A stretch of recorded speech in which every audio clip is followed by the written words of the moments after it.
हुकूमत ने नया प्रॉपर्टी टैक्स बॉम्ब गिरा दिया है। जिसका मतलब ये है कि हुकूमत ने प्रॉपर्टी टैक्स में इंक्रीमेंट कर दिया है, यानी कि उसको बढ़ा दिया है, इंक्रीज़ कर दिया है। और इस टैक्स को सिर्फ बढ़ाया नहीं है, इस टैक्स को कैलकुलेट करने और लेने का तरीक़ाकार भी तब्दील कर दिया है। इस वीडियो में मैं आपको बताऊँगा कि टैक्स किन लोगों से लिया जाएगा, इस टैक्स को आप वेरीफ़ाई कैसे कर सकते हैं और उसको पे कैसे कर सकेंगे। और सबसे इम्पोर्टेंट चीज़, अगर आप फाइलर हैं या अगर आपको ये प्रॉपर्टी टैक्स का नोटिस आ गया है, तो आप फाइलर होके इस टैक्स को कैसे मैनेज कर सकते हैं, कैसे मिनिमाइज़ कर सकते हैं। ये सब आज की इस वीडियो में मैं आपको बताऊँगा। अस्सलाम वालेकुम, मेरा नाम खालिद बारी है, मैं एडवोकेट हाई कोर्ट हूँ।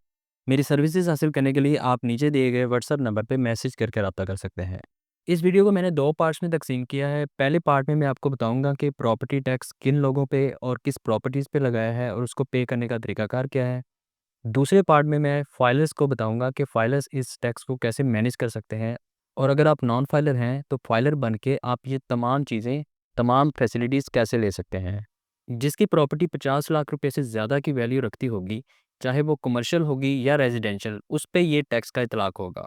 और 50 लाख जो मैं वैल्यू बता रहा हूँ, ये मार्केट वैल्यू नहीं, ना ही फेयर मार्केट वैल्यू है, ये जो डीसी रेट है उसके मुताबिक देखी जाएगी।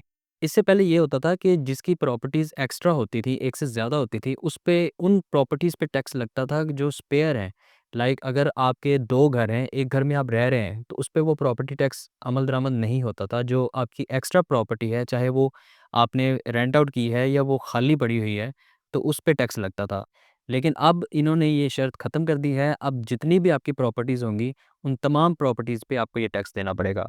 और ये भी बात बहुत इंपॉर्टेंट है कि पहले ये जो टैक्स कैलकुलेट होता था, ये आपकी प्रॉपर्टी की जो फेयर मार्केट वैल्यू है या रेंटल वैल्यू है, अगर आपने वो प्रॉपर्टी खाली छोड़ी हुई है तो उसकी फेयर मार्केट वैल्यू के हिसाब से, और अगर आपने रेंट आउट की है तो उसकी रेंटल वैल्यू के हिसाब से उस पे टैक्स लगता था। लेकिन अब इन्होंने ये रूल चेंज करके इसको डीसी वैल्यू के हिसाब से फिक्स कर दिया है। आपके इलाके का जो डीसी रेट होगा, उसके मुताबिक जितनी आपकी प्रॉपर्टी बनती है, जो उसकी वैल्यू बनती है, उसके मुताबिक आपका टैक्स बनेगा।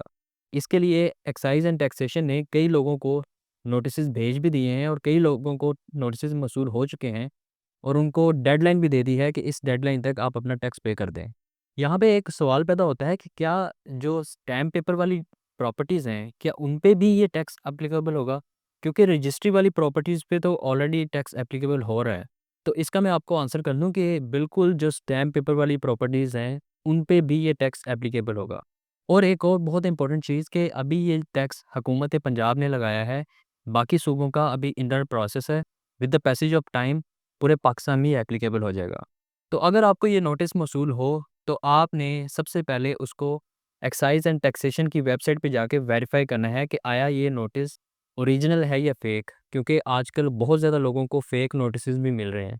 तो अपने पैसे बचाने के लिए, अपने आप को बचाने के लिए आपने इसको लाज़मी वेरीफ़ाई करना है, देन आपने पे करना है। और पे करने का तरीकाकार क्या है?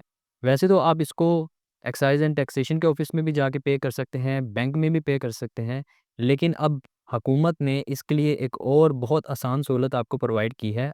आप ई-पे पंजाब की वेबसाइट पे जाके या ई-पे पंजाब की मोबाइल एप्लीकेशन अपने मोबाइल में डाउनलोड करके वहाँ से ईज़िली ऑनलाइन इस टैक्स को पे कर सकते हैं। और अगर आप ऑनलाइन पे करते हैं ई-पे पंजाब की ऐप से, तो आपको 5% तक डिस्काउंट भी मिल सकता है। अब आते हैं वीडियो के सेकंड पार्ट की तरफ कि फाइलर इस टैक्स को कैसे मैनेज कर सकते हैं और कैसे मिनिमाइज़ कर सकते हैं।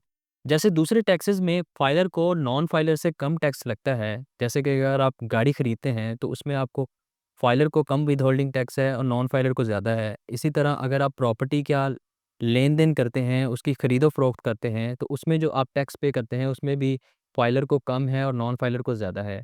क्या इसमें भी प्रॉपर्टी टैक्स में भी जो एक्साइज़ एंड टैक्सेशन ने लगाया है, क्या इसमें भी फाइलर को कम और नॉन फाइलर को टैक्स ज़्यादा है? तो इसका जवाब ये है कि ये टैक्स फाइलर हैं, नॉन फाइलर हैं या लेट फाइलर हैं, ये बिना तफरीक के सब पे इक्वली एप्लीकेबल होता है। अलबत्ता फाइलर हज़रात को यहाँ पे ये बेनिफिट है कि वो इस टैक्स को अपनी टैक्स रिटर्न में डिक्लेयर करके अपने इनकम टैक्स को मिनिमाइज़ कर सकते हैं, जबकि नॉन फाइलर्स को ये सहूलत मुयस्सर नहीं होगी। इसका मतलब ये है कि अगर आप फाइलर हैं और आपने चूँकि अपनी रिटर्न फाइल करवानी होती है, उसमें जो आपकी प्रॉपर्टी की इनकम आती है, लेट्स सपोज़ आप रेंट ले रहे हैं या आपने ये टैक्स पे किया है, तो आप इसको एज़ अ एक्सपेंस डिक्लेयर तो करेंगे क्योंकि ये आपका एक्सपेंस हुआ है, आपने टैक्स पे किया है हुकूमत को। तो जब आपका टैक्स अगर कोई बन रहा होगा, तो इस एक्सपेंस की वजह से आपकी जो इनकम है, वहाँ से ये डिडक्ट हो जाएगा और आपको उसकी वजह से इनकम टैक्स में कमी मिलेगी। इसकी वज़ाहत मैं ऑलरेडी इस वीडियो में कर चुका हूँ। इसमें मैंने बताया था कि प्रॉपर्टी टैक्स में इज़ाफ़ा तो हुआ है, लेकिन फाइलर्स के लिए खुशखबरी है। अगर आप फाइलर हैं, तो आपको ये वीडियो ज़रूर देखनी चाहिए और अगर नॉन फाइलर हैं, तब भी देखें ताकि आप फाइलर होके बेनिफिट हासिल कर सकें। Thanks for watching, see you in the next video. अल्लाह हाफ़िज़।